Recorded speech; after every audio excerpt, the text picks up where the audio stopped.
Buenos días a todos. Mi nombre es Néstor Montoro Pérez y voy a ser el profesor que os va a impartir hoy el tema 2 de generalidades y principios de rescate en el medio acuático.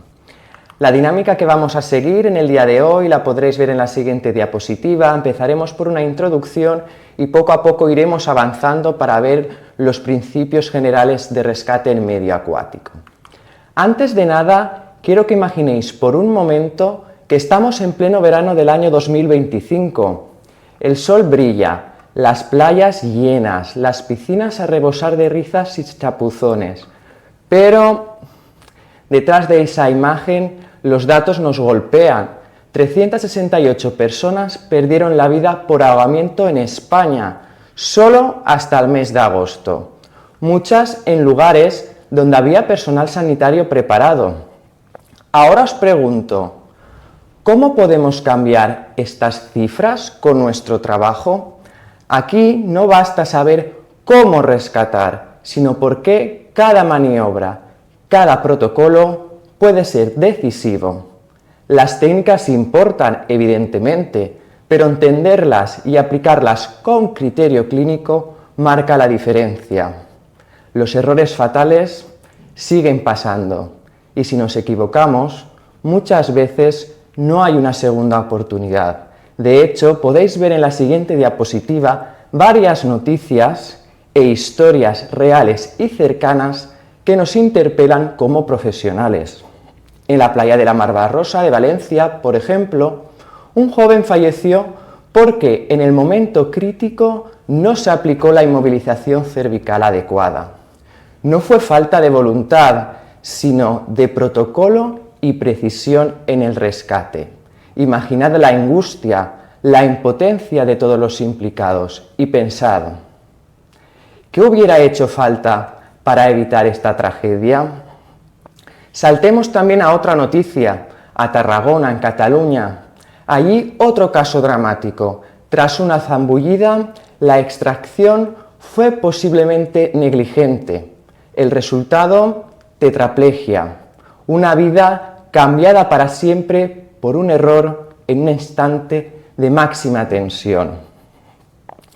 Esto no son estadísticas frías, sino vivencias que podrían sucedernos en cualquier guardia, cualquier intervención.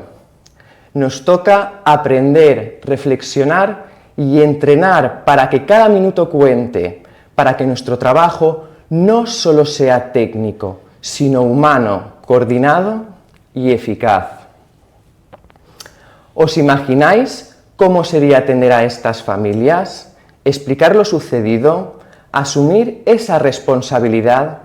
Por eso estamos aquí hoy, para practicar, para preguntar, para equivocarnos y, en definitiva, para aprender juntos, para salvar vidas y para hacerlo con el principio de la excelencia.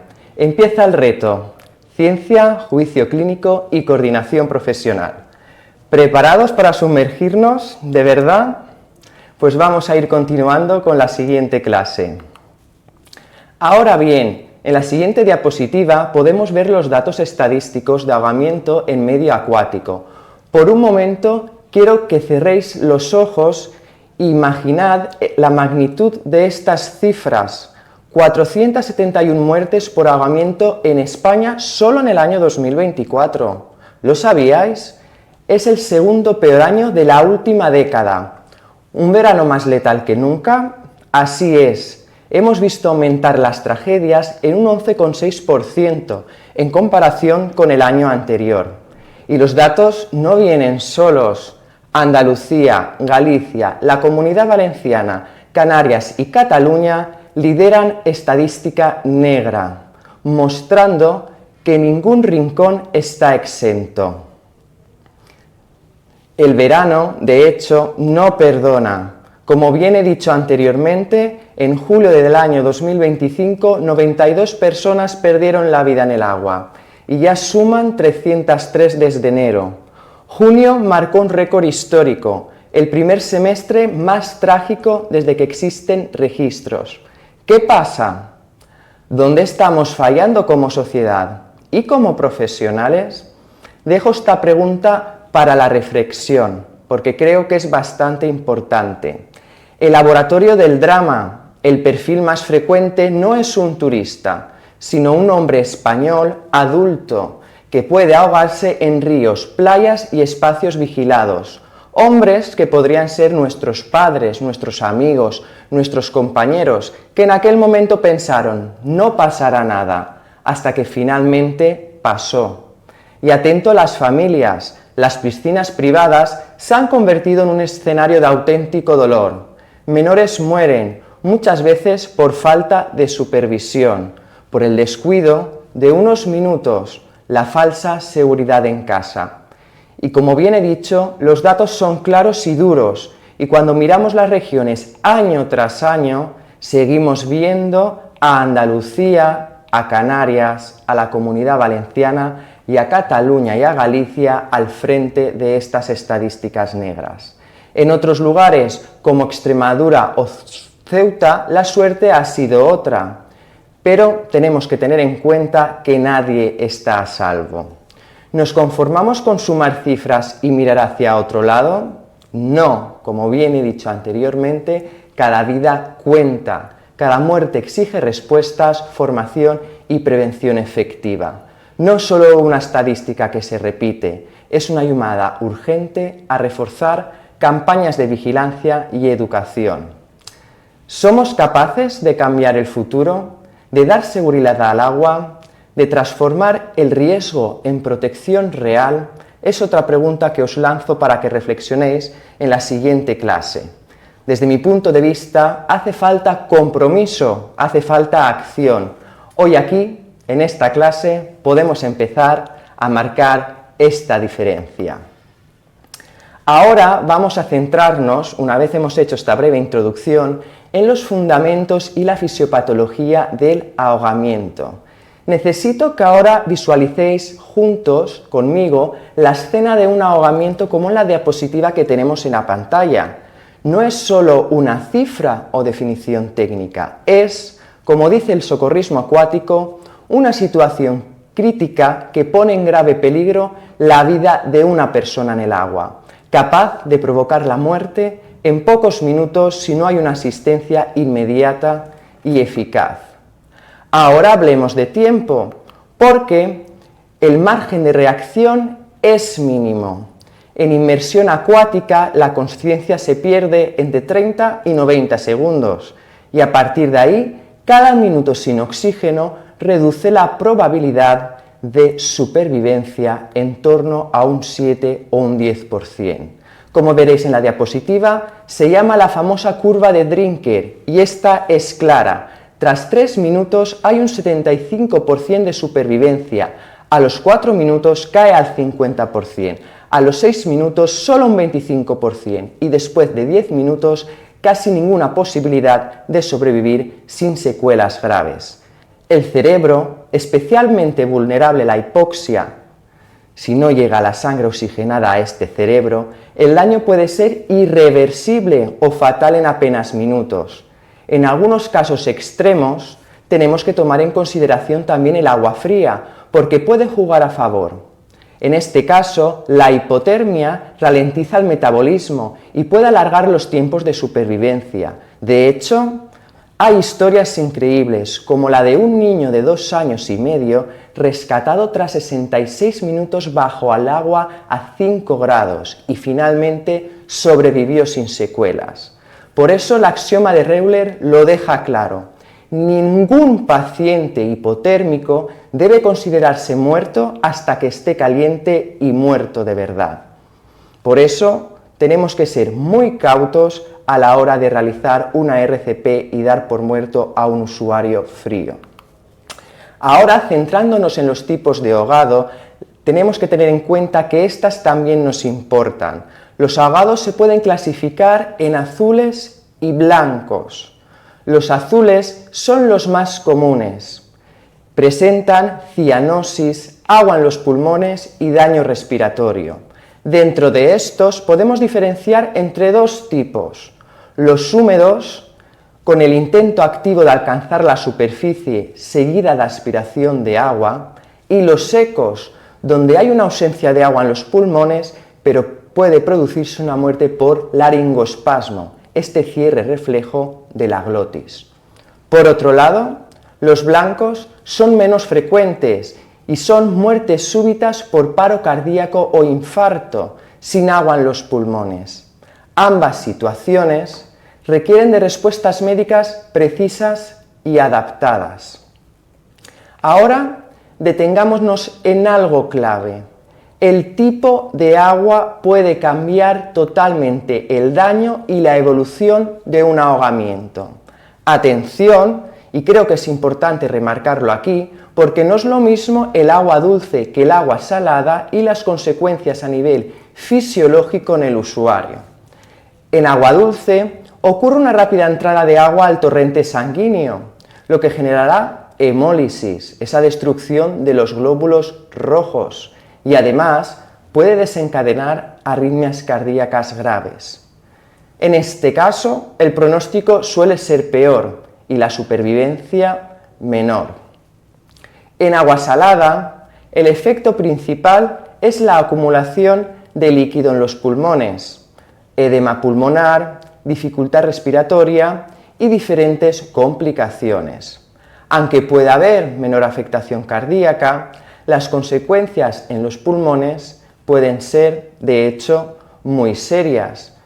Pero esto, compañeros, no termina aquí. Imaginad además los riesgos añadidos, como contaminantes tóxicos como pueda ser el petróleo, bacterias invisibles y, por ejemplo, el cloro de las piscinas.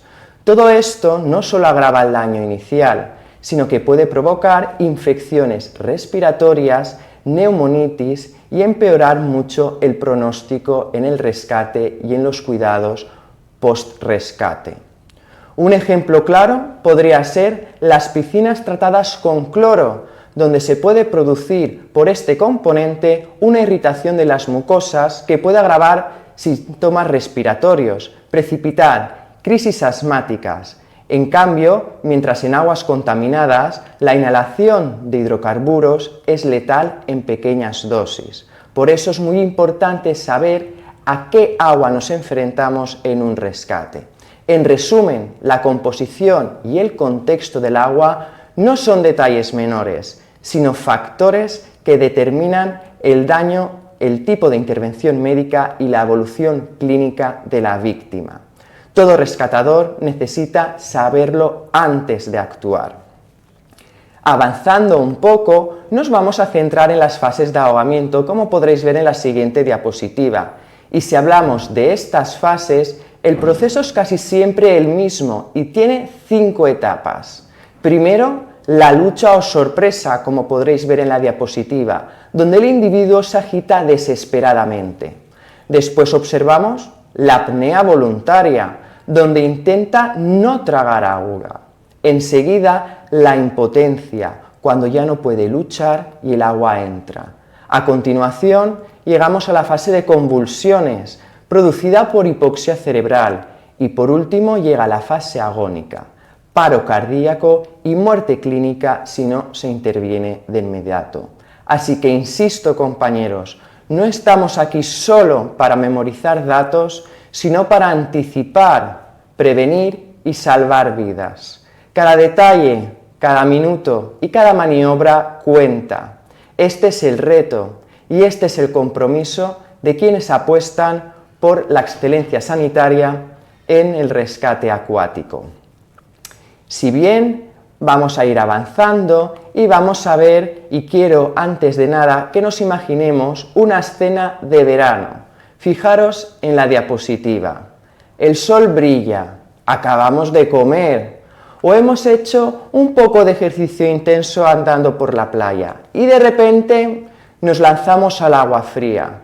Nuestro cuerpo sufre una reacción aguda. Esta reacción es la llamada hidrocución, un auténtico choque térmico más que lo que comúnmente llamamos como corte de digestión.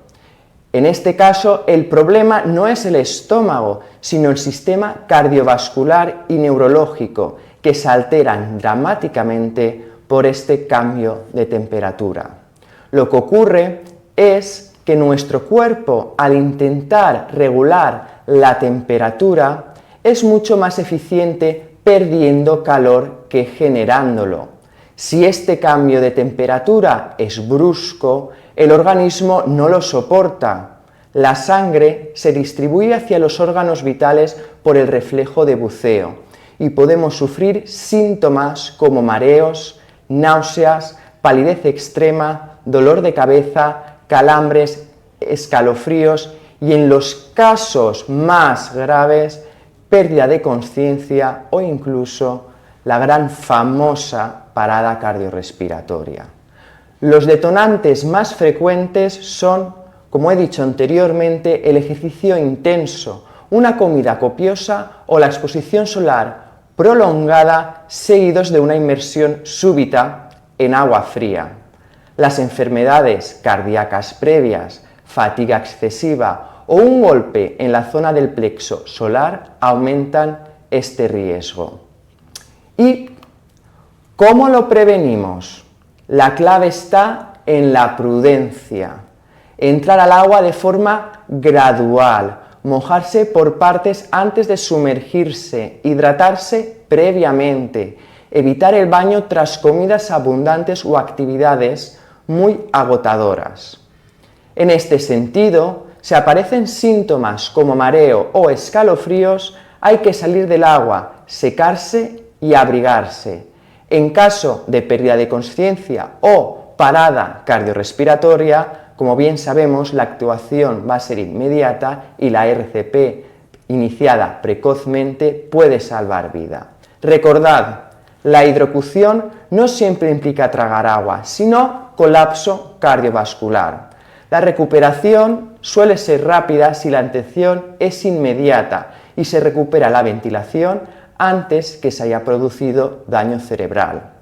Un ejemplo real que voy a poner es un joven que murió en 2024 tras sumergirse bruscamente en un embalse después de un partido. Esta noticia nos recuerda que esto no es solo teoría. Como bien he dicho anteriormente, la prevención salva vidas y cada minuto cuenta. Una vez hemos visto esta parte de la hidrocución, creo que también es importante que vayamos avanzando un poco para ver los patrones de comportamiento en el agua. Ahora quiero que imaginéis una piscina llena de bañistas. En este sentido, no todos se comportarán igual en el agua, y aquí empezará nuestro reto. Hay quienes nadarán con autonomía, cuerpo horizontal, buena coordinación de brazos y piernas, respiración controlada. Son los bañistas que transmiten seguridad, pero también podemos encontrarnos a bañistas que muestran signos del llamado distrés acuático. El cansancio, frío, miedo o tirones les obligan a mantenerse a flote, pedir ayuda y requieren vigilancia constante, porque el riesgo está presente y el rescate puede ser necesario en cualquier momento. Yendo un paso más allá, el drama se instala con la víctima activa. La víctima activa es aquella que sufre la respuesta instintiva del ahogamiento. Entonces, ¿qué veremos? ¿A qué se refiere una víctima activa? Cabeza echada hacia atrás, brazos abiertos y hacia abajo, el cuerpo en posición vertical y sobre todo la incapacidad de avanzar nadando. Es el momento más prioritario y por desgracia el rescate aquí es complejo. Si no intervenimos rápido, este estado activo puede volverse en pasivo en apenas 20 segundos y la vida pende de un hilo. La víctima pasiva ya está completamente inconsciente en el agua, flota boca abajo o está sumergida sin movimiento. El riesgo de muerte es extremo y la prioridad es absoluta. En este sentido, la respuesta instintiva al ahogamiento, como describió Frank Pia, se manifiesta en varios signos, como he comentado anteriormente. La cabeza hacia atrás, intentando mantener las vías aéreas fuera del agua. Movimientos de brazos poco eficaces, solo para empujar el agua hacia abajo y seguir a flote. Cuerpo en vertical, sin avanzar. Y finalmente, la incapacidad total de desplazarse. Si reconocemos estos signos, debemos actuar de inmediato. La prioridad, como bien he dicho anteriormente, es máxima. Y aquí no tenemos que olvidar de quienes son más vulnerables: los niños pequeños, los mayores, las personas con discapacidad, quienes tienen extremos de peso, los intoxicados por alcohol o drogas, usuarios de flotadores inadecuados y grupos de adolescentes imprudentes son perfiles de especial riesgo. También los extranjeros y quienes no conocen el entorno acuático requieren de una atención extra. Entonces, como rescatadores, ¿qué actitud debemos de tener ante estas situaciones? Ante todo, yo recomendaría tener serenidad, hablar con calma, permitir que la víctima se exprese, ofrecer contacto físico y seguro. Si la persona la acepta, proteger su intimidad y nunca dejarla sola hasta que esté estabilizada.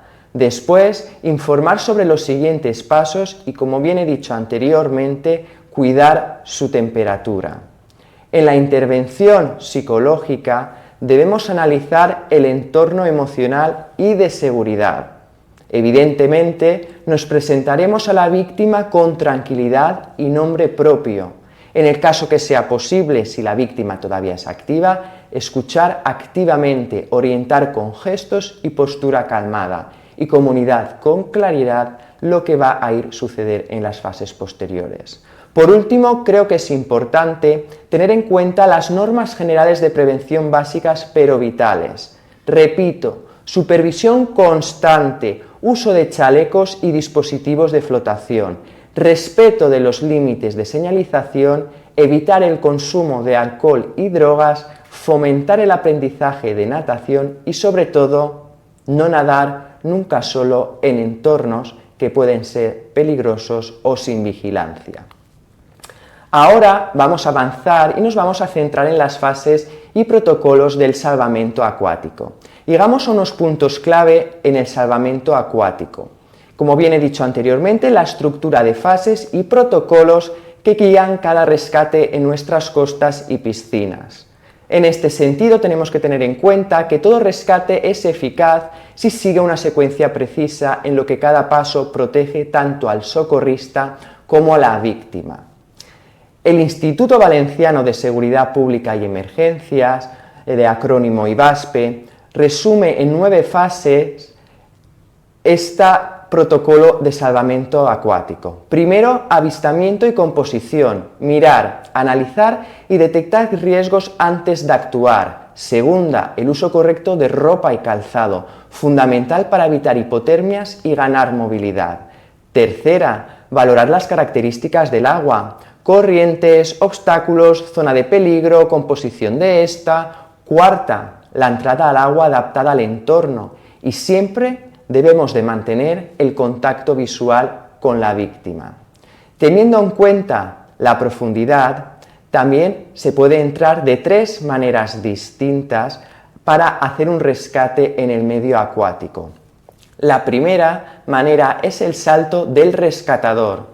Imaginároslo mentalmente. En la ejecución de esta entrada, el rescatador se lanza desde el borde realizando un salto hacia adelante, lo más largo posible, con una pierna adelantada a la otra y el cuerpo ligeramente inclinado hacia adelante.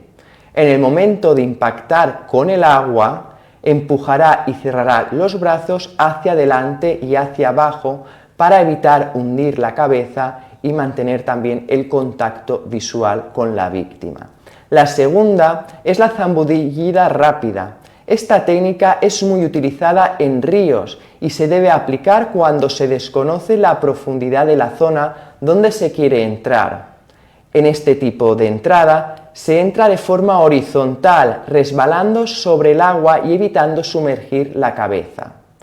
Es la más rápida que la anterior, puesto que el rescatador se quedará en una posición ideal para iniciar la natación, evitando también perder de vista a la víctima. Con la flotabilidad del chaleco, el rescatador apenas se hunde unos centímetros, por tanto, este contacto visual se puede mantener mejor que en la primera tipo de zambullida. La tercera es el salto de protección, utilizado en entradas al agua desde puertos, barrancos y ríos. Debería emplearse cuando se detecte una altura considerable. Se salta al agua de pie, formando un bloque con una ligera contracción del cuerpo, protegiendo las vías aéreas y el mentón con 2 dedos y la palma de una mano. La otra mano coge el codo del brazo contrario con los brazos pegados al cuerpo, flexionando ligeramente las rodillas y juntando las extremidades inferiores para minimizar el impacto con el agua y evitar posibles lesiones. La aproximación: existe natación eficiente y pausa o stop de seguridad. Así es como la entrega del flotador nos permite ganar unos segundos vitales. En esta fase se permite al rescatador descansar, observar la situación y presentarse a la víctima. Posteriormente tendremos la toma de contacto. En esta toma de contacto tocará diferenciar si la víctima está en distrés activa o ya está en estado pasivo. Aquí la psicología es tan importante como la técnica en caso de que la víctima esté consciente. Finalmente tenemos el remolque. Aseguraremos vías aéreas y estabilizaremos física y emocionalmente durante el transporte. Y finalmente observaremos la extracción. Sacaremos a la víctima usando maniobras precisas para evitar caídas o lesiones preventivas. Y finalmente, las primeras medidas en tierra. Todos lo sabemos. Si no lo sabéis, lo repito: aplicar el protocolo ABCDE, cuidar la hipotermia y preparar el traslado sanitario seguro.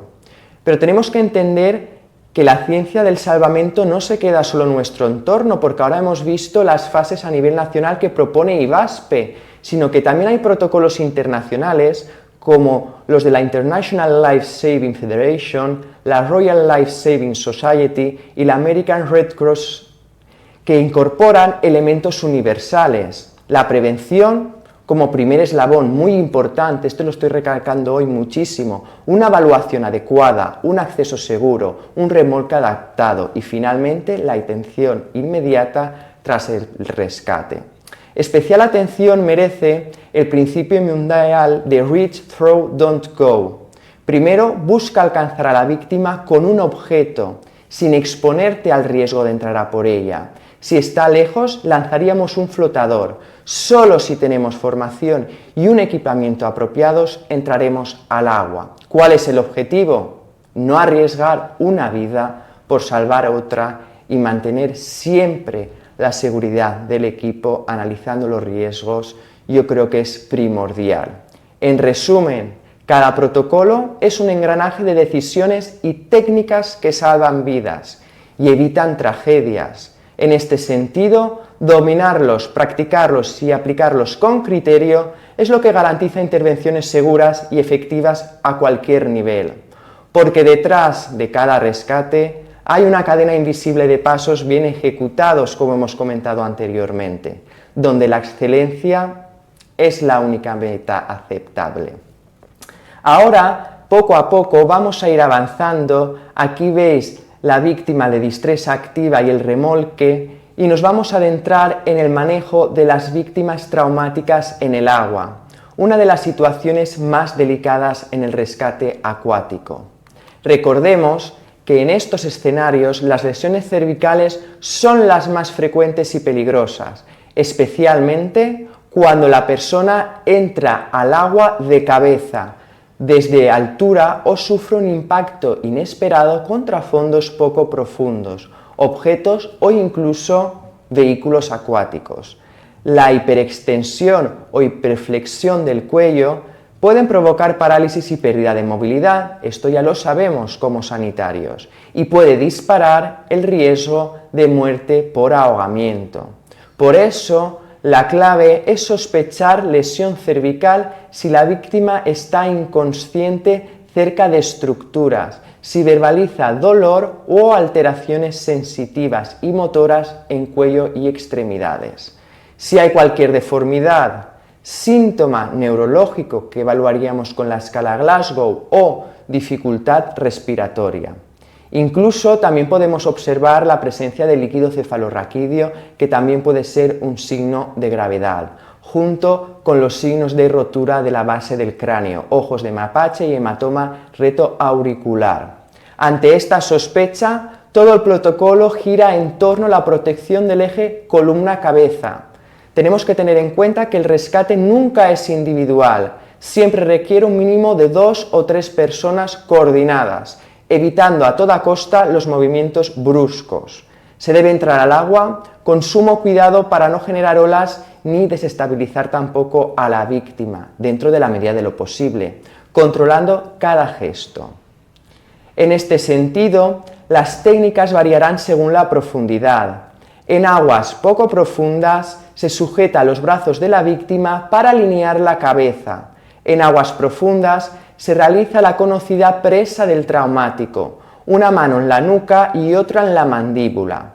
El rescatador se sumerge y se gira junto al paciente, manteniendo el eje corporal estable. El remolque también cambiaría, como podéis ver en la diapositiva. En poca profundidad, vuelvo hacia atrás, puede bastar con traslado seguro evitando sacudidas, mientras que en aguas profundas será necesario un remolque lateral, brazo bajo cabeza y patada de braza para mantener la flotabilidad y el control. En este sentido, será fundamental usar material inmovilizador, collarín cervical, tablero espinal, cinchas de fijación, sobre todo en extracciones largas o complejas, para garantizar, evidentemente, que no haya un daño añadido. La extracción por el borde o la playa se hará siempre minimizando movimientos y con un equipo adecuado. Pero nada termina en el agua, evidentemente. Como bien he dicho anteriormente, una vez fuera, la valoración debe seguir el protocolo ABCDE con atención prioritaria a la hipotermia. Toda víctima de un trauma acuático puede enfriarse rápidamente y una RCP perfectamente adaptada al contexto es primordial. Recordamos, jamás movilicemos una posible lesión cervical de forma brusca. Poner en peligro el eje cráneo-cervical puede costar la vida de la persona o condenarla a la lesión medular permanente. Sé que es difícil, pero lo tenemos que intentar.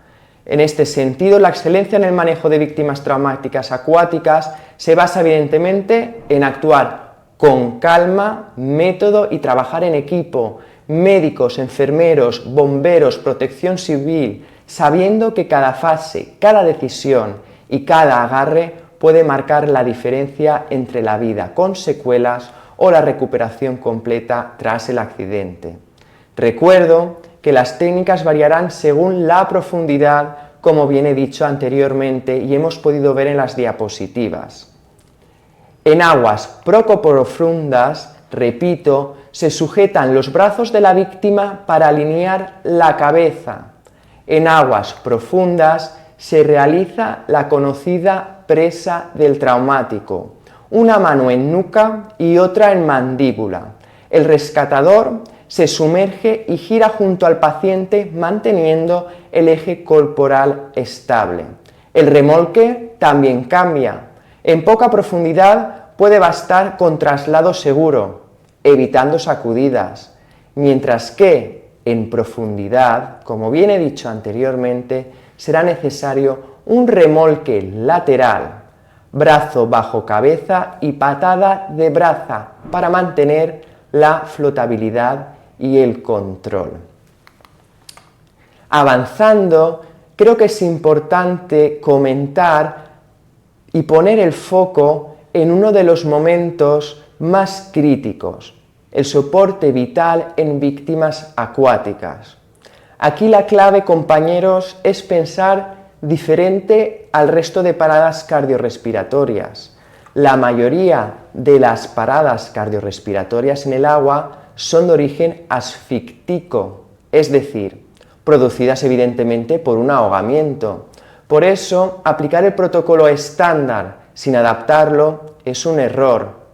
La prioridad absoluta debe ser la oxigenación y la ventilación precoz. Aquí podéis revisar los algoritmos de la European Resuscitation Council o de la American Heart Association. Evidentemente, cuando sacamos a una víctima del agua, salvo que existan indicios claros de un infarto, arritmia o causa cardíaca, asumiremos siempre que es de origen asfíctico.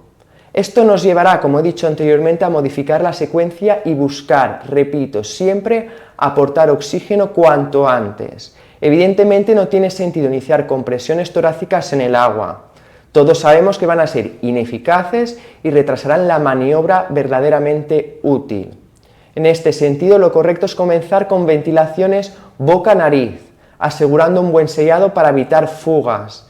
Si estamos en aguas profundas y la extracción prevé demorarse, dedicaremos al menos 1 minuto a ventilar a la persona antes de sacarla del agua.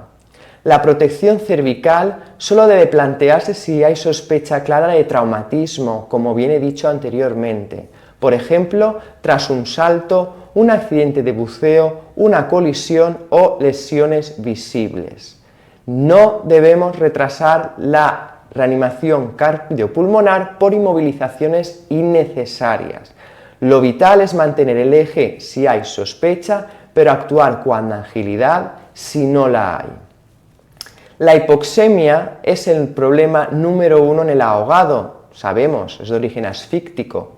Por eso, tras la extracción, según los algoritmos de la European Resuscitation Council, dar 5 ventilaciones iniciales es fundamental antes de continuar con el resto de la reanimación. Si el rescatador debe dejar sola a la víctima para pedir ayuda, realizaremos antes 1 minuto de reanimación cardiopulmonar, ya que puede marcar la diferencia, ya que las curvas a medida que pasa el tiempo de supervivencia disminuyen.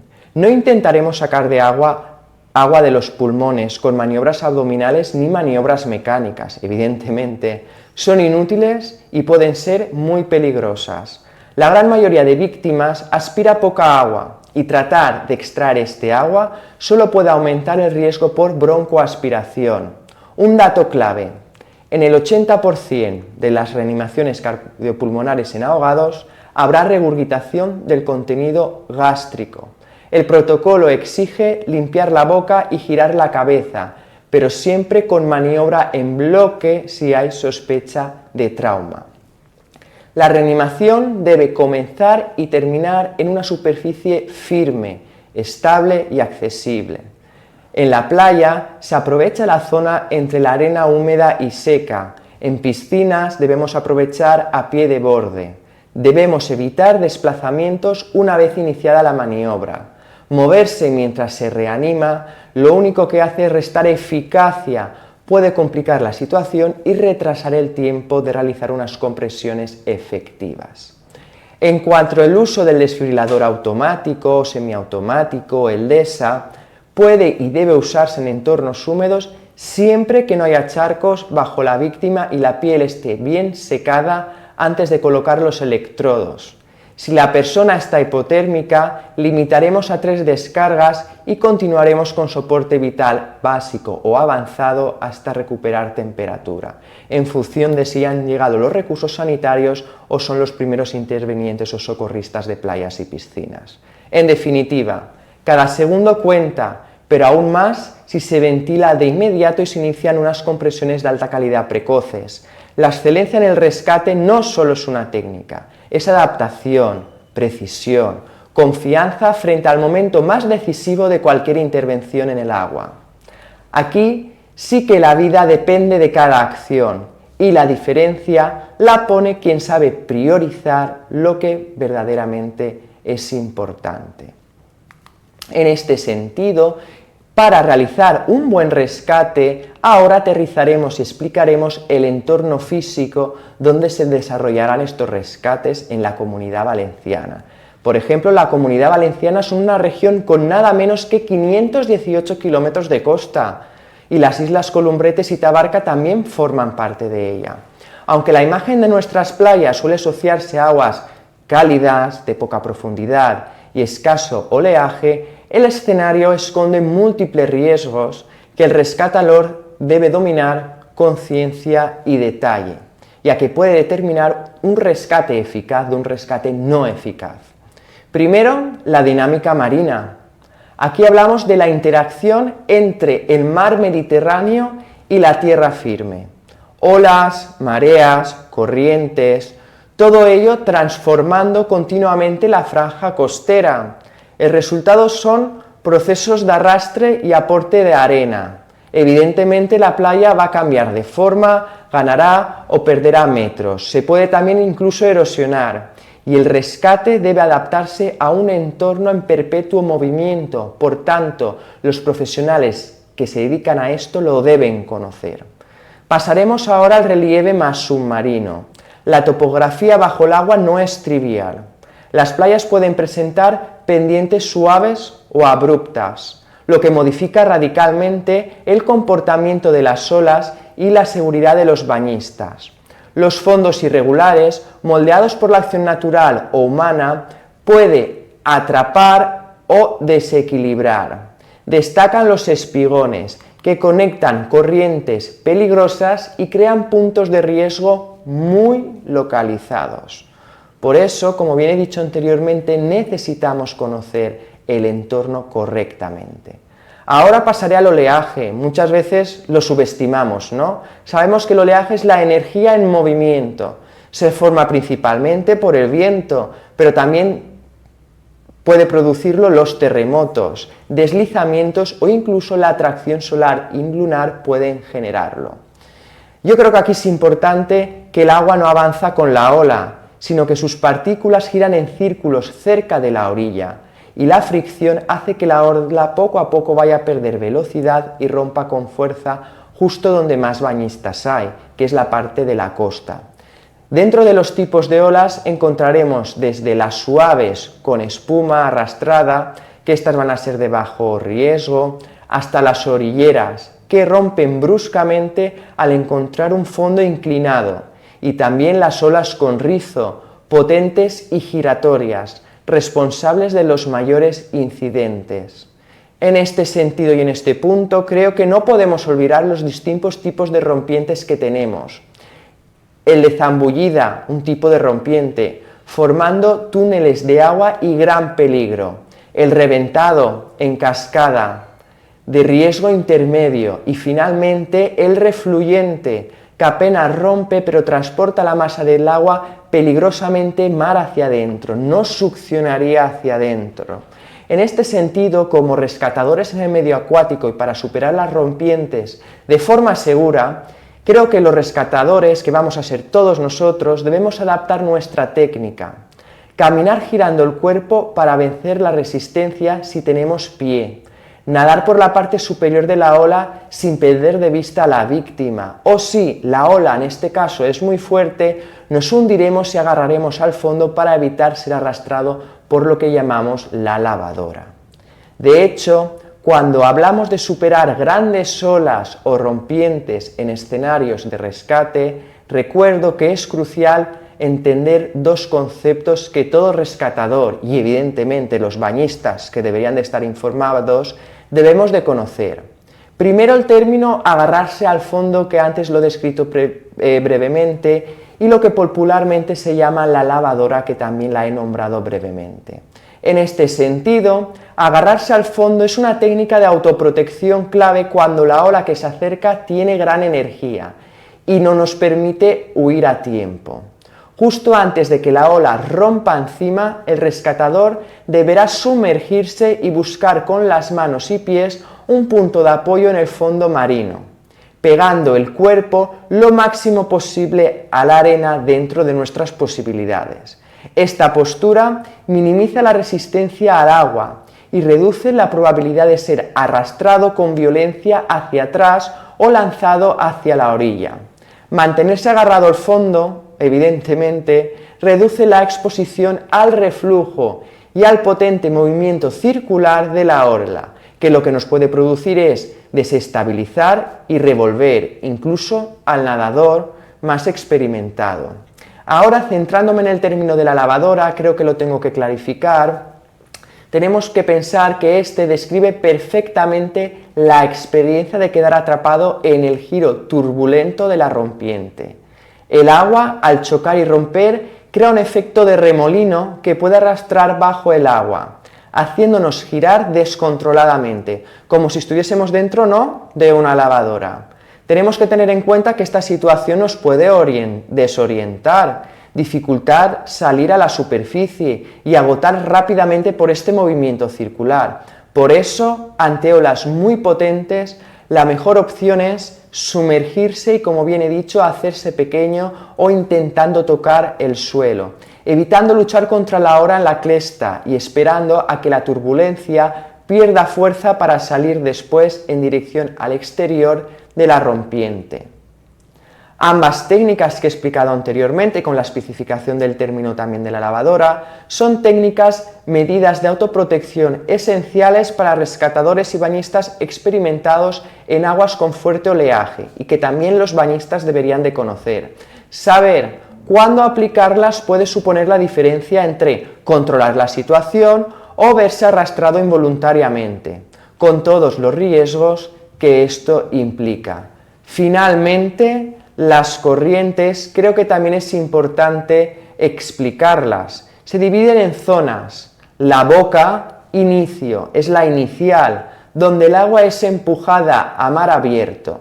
Después tendremos el cuello, donde alcanza la máxima velocidad y fuerza.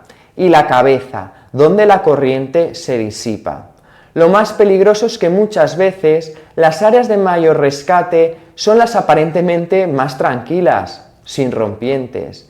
Ahí es donde el bañista es confiado, relajado, se ve sorprendido y finalmente arrastrado mar adentro. En resumen del entorno, creo que el rescate acuático exige una lectura técnica y en tiempo real de mares, olas, fondos, corrientes y vientos.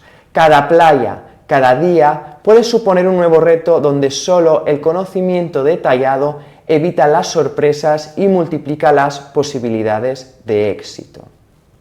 Una vez hemos hecho esto, creo que también es importante ir avanzando poco a poco para explicar la actuación entre acantilados, ya que diferirá significativamente del rescate en playa o en piscinas.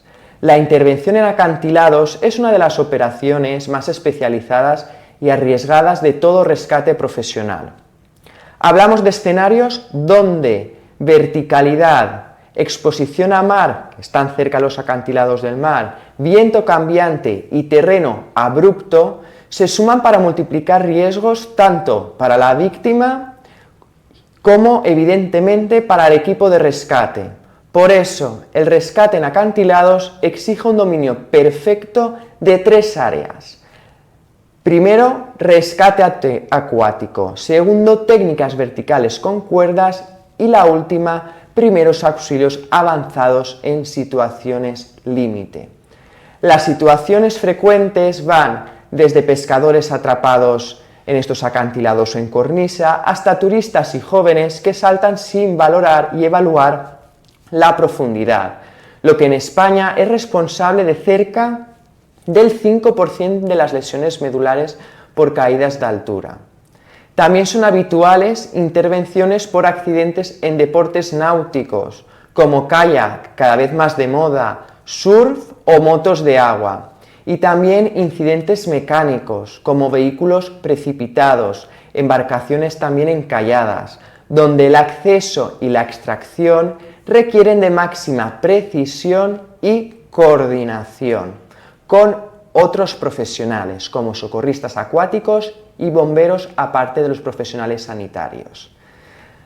En este sentido, antes de iniciar cualquier maniobra, hay que valorar varios factores fundamentales. Primero, el estado del mar, oleaje y corrientes pueden hacer inviable incluso el acceso inicial. El segundo, la climatología. El viento puede cambiar la dificultad en minutos, o sea, lo puede dificultar en minutos y hacer peligrar al rescatador suspendido o la evacuación en el helicóptero. Y el tercero, necesitamos un conocimiento detallado de la zona, lo hemos hablado antes en el entorno. Cada acantilado tiene puntos negros, desprendimientos y corrientes ocultas por la morfología de las rocas. Por tanto, hay que informarse, asesorarse antes de intervenir y analizar experiencias previas, propias o de otros equipos para evitar errores repetidos. Por eso creo que escuchar la experiencia de bomberos es muy importante. En cuanto a medios, la evacuación debe priorizar siempre la vía más segura para la víctima, sea aérea, con helicópteros y grúas, o terrestre, con autoescalas o brazos articulados, o también marítima, con lanchas o motos de agua, siempre subordinando la técnica a las condiciones del mar. El uso de sistemas de cuerdas, arneses y material de anclaje requiere una asignación clara de roles, una revisión del material diariamente y una zona segura y organizada tanto para la intervención como para la atención sanitaria inmediata y también un posible aterrizaje del helicóptero. Esta variable la tenemos que tener en cuenta. La camilla adecuada, creo que es importante aquí hacer un inciso, puede ser la diferencia entre salvar la vida y agravar un traumatismo raquimedular. Para inmovilización absoluta, la camilla de nido o con, como podréis observar en la siguiente diapositiva. Para evacuaciones rápidas, tableros espinales o camillas rígidas o con arnés, teniendo en cuenta que esta inmovilización la haremos siempre que el usuario no nos empeoren las maniobras salvadoras. La iluminación también será clave para trabajar en condiciones de baja visibilidad o de noche, y la seguridad debe garantizarse con balizas y control de curiosos, evitando distracciones y caídas secundarias. El mando debe estar informado en tiempo real del entorno y de cualquier cambio que altere el plan inicial. En intervención contra rocas y rompientes, la técnica es vital. La víctima, en primer lugar, debe estabilizarse con tubo flotador y tranquilizarla para reducir el gasto energético en el caso de que sea una víctima activa, ¿vale? Todavía esté consciente. El segundo, el rescatador debe colocarse en decúbito supino, con la víctima delante y controlar la flotabilidad para amortiguar cada ola. Las piernas deben estar semiflexionadas porque permiten disipar el impacto. Nunca debemos estar tensos, sé que es difícil, pero lo tenemos que intentar, y siempre preparados para absorber la energía del mar y aprovechar, si es posible, como bien he dicho con las técnicas anteriores, el empuje de la ola para alejarnos de las rocas, en vez de luchar contra ella. Al circular sobre rocas tenemos que tener una máxima atención, de avanzar en vaciados de ola para tener mejor visibilidad, formando bola y agarrarse al suelo ante el impacto. Nunca permaneciendo de pie, ya que el empuje del agua puede desestabilizar y provocar caídas o lesiones graves. Cuando hay que proteger a la víctima en roca, nos situaremos a horcajadas sobre ella, garantizando mayor control en caso de golpe en el mar. El cierre en estas operaciones, compañeros, creo que es claro. Nunca se subestimarán los riesgos. Como bien he dicho anteriormente y me he repetido, el trabajo en equipo con roles claros y comunicación constante salva vidas, y la revisión posterior de cada intervención, compartiendo errores y evidentemente haciendo un debriefing, genera aprendizaje real que diferencia un equipo de rescate excelente de uno simplemente entrenado. La comunicación y el equipo multidisciplinar es muy importante. Este aprendizaje es la verdadera base de la mejora continua y la seguridad en rescates de alto riesgo. Hemos visto ya un poco el entorno, la actuación en acantilados y ahora creo que también es importante que nos centremos en el rescate en vehículos arrastrados por agua, que es uno de los escenarios, desde mi punto de vista, igual que el de los acantilados, de los más exigentes y peligrosos para equipos de emergencias, especialmente tras lluvias intensas, gotas frías o roturas de presas. De hecho, sabemos lo que ocurrió hace recientemente con la Dana. Estas situaciones pueden darse en ríos, acequias, puertos, presas y requieren de una estrategia rápida y precisa. También puede ocurrir como el desbordamiento del barranco del Pollo.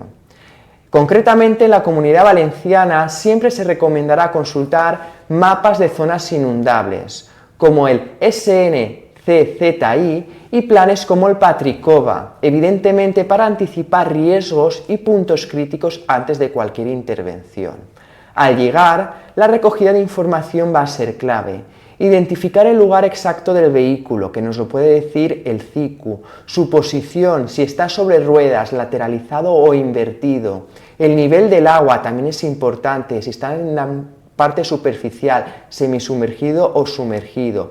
El número de ocupantes y el modelo, lo que dicta la forma más segura de acceso o extracción. El despliegue del personal debe ser coordinado, formando por equipos, os he dicho anteriormente, multidisciplinares. Un equipo se coloca aguas arriba, alerta ante objetos arrastrados, y otro se colocará aguas abajo, preparando para auxiliar con cuerdas o atender una posible evacuación precipitada río abajo. Hemos puesto el ejemplo del río. También se situarían los servicios de emergencias para realizar una reanimación o cuidados.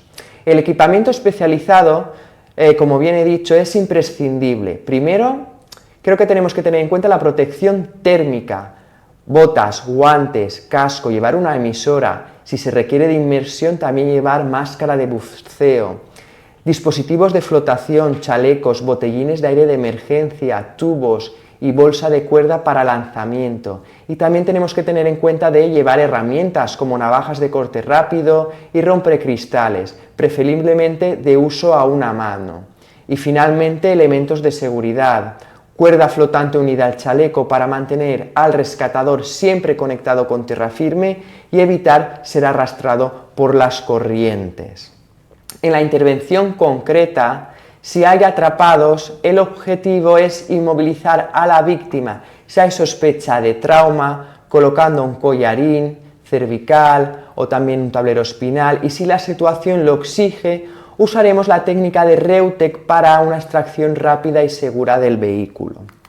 Herramientas hidráulicas o manuales, especialmente bajo el agua, ayudan a liberar puertas o ventanas. Tras la extracción, se priorizarán los cuidados traumáticos.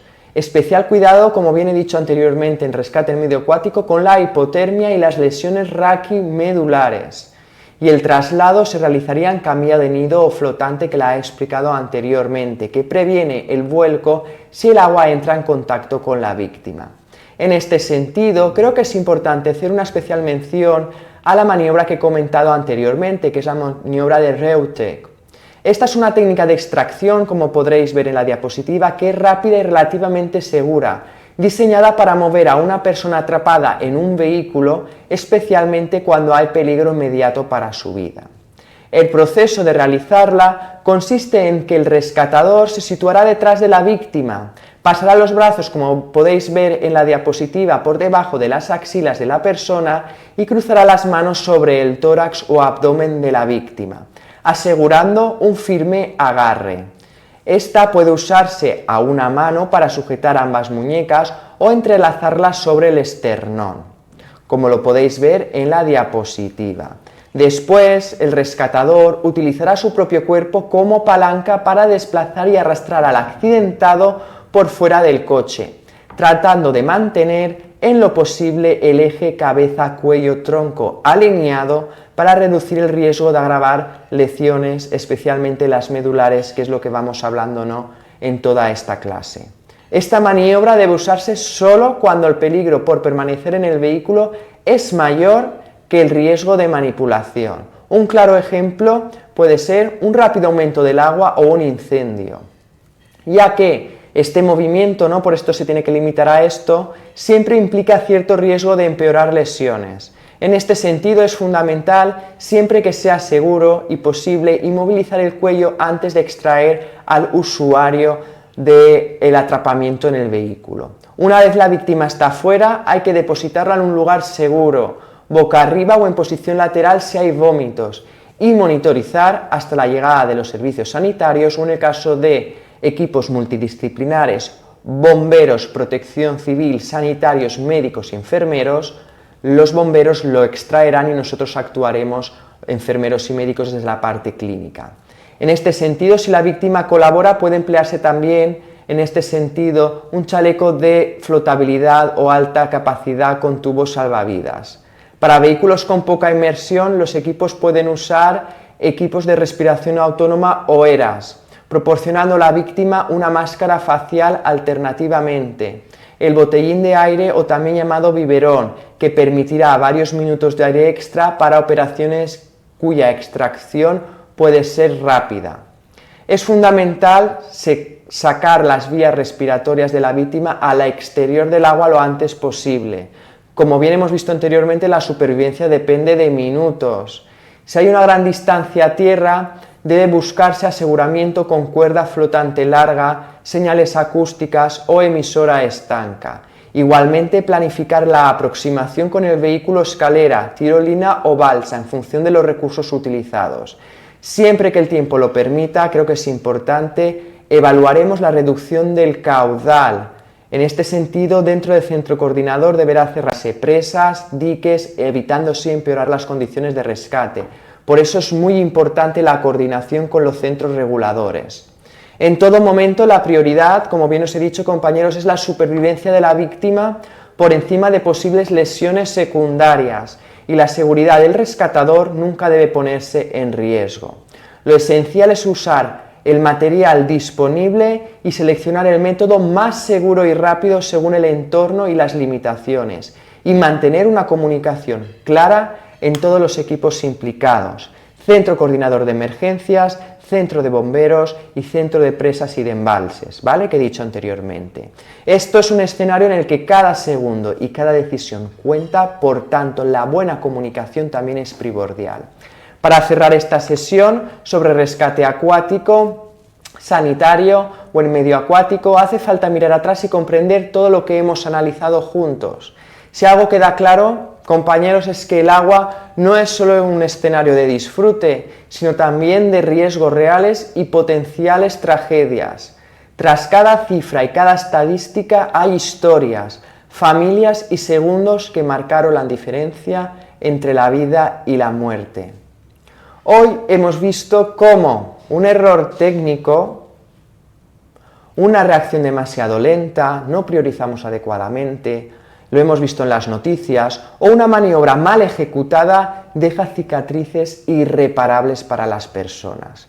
Por eso creo que el mensaje fundamental con el que quiero que salgáis o que os quedéis en esta clase no es solo la importancia de dominar las maniobras, protocolos y técnicas, sino entender el porqué detrás de cada paso y actuar con criterio clínico y humano, tanto a nivel preventivo como en la intervención directa con los usuarios.